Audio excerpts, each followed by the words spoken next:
So I'm Davim. Yefe Yom Rishon. Shalom. Today is a beautiful Monday. Um, and we are going to cover Genesis chapter 1. So I'm extremely excited about this. I'm going to try to go through it as quickly as I can. But I just wanted to pick out a few things that most people miss when they read this chapter. They understandably miss this stuff, okay? But once you discover it, it's huge. It's mind blowing. So I wanted to reveal these things to you just like up front in the beginning, okay? So we are looking at the Torah, which is the first 5 books of the Bible that Moses wrote. The Torah, also known as the Pentateuch, it is really very, very, very important in our walk with Christ.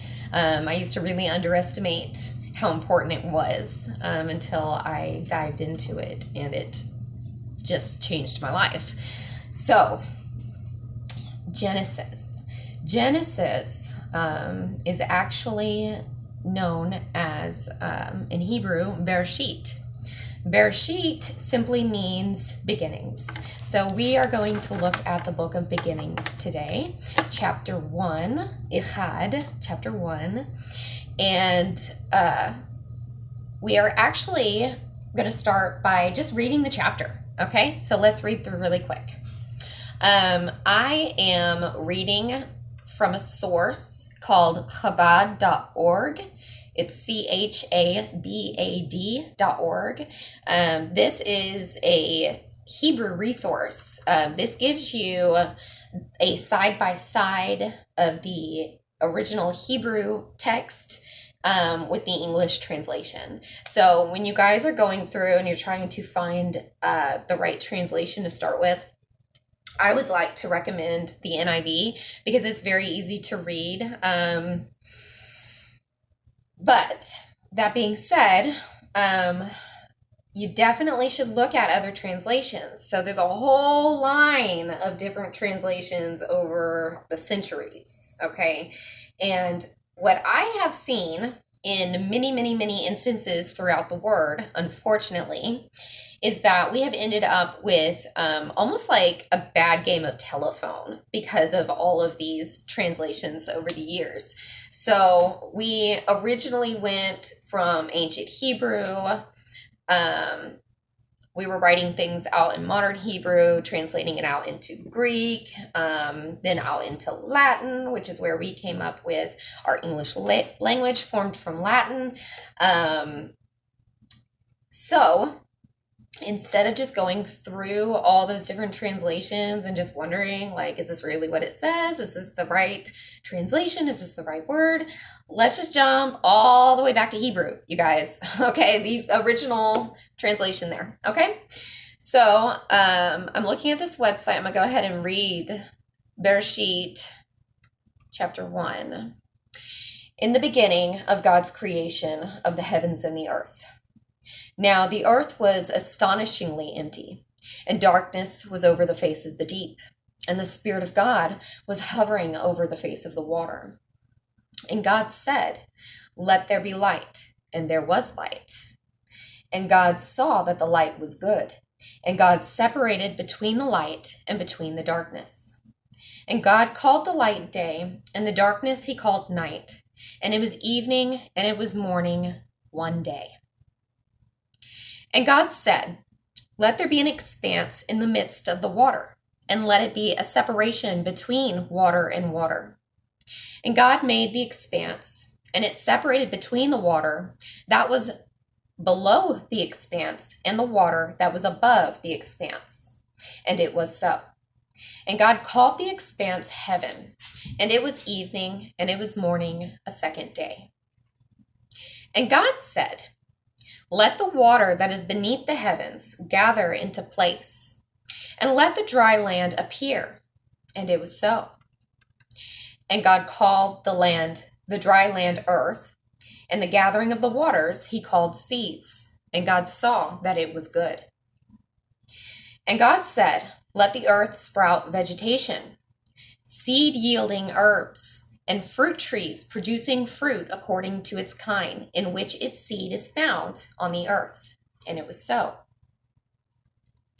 And the earth gave forth vegetation, seed-yielding herbs according to its kind, and trees producing fruit, in which its seed is found according to its kind. And God saw that it was good. And it was evening, and it was morning, a third day.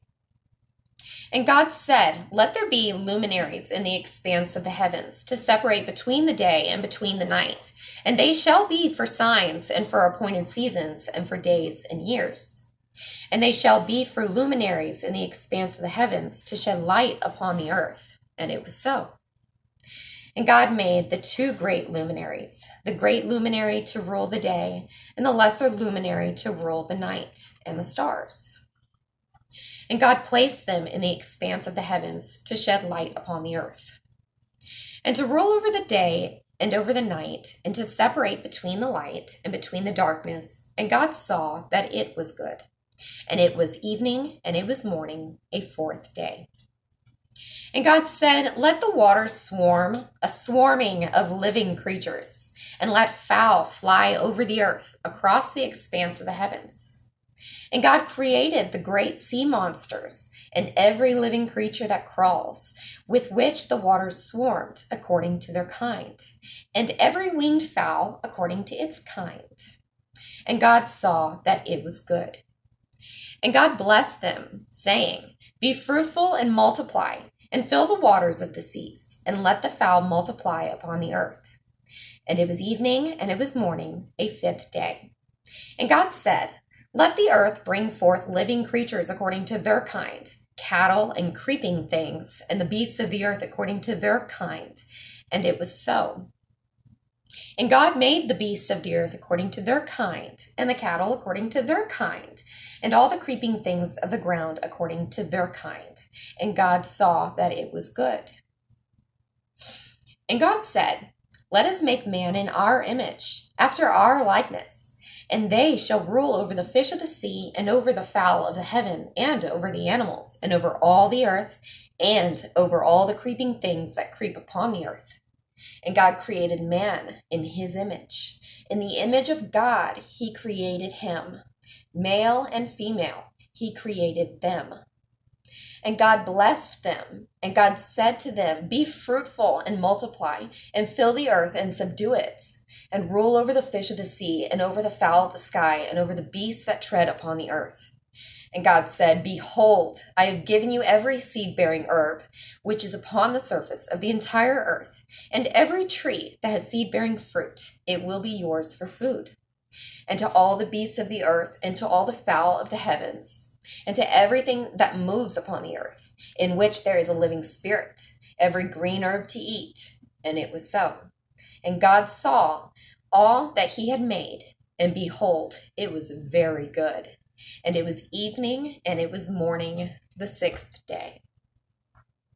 Okay, so I'm going to stop here and in this part of the video, but I'm about to pick back up on our next thing we're going to dive into. So I'll show you here in a second. Be right back.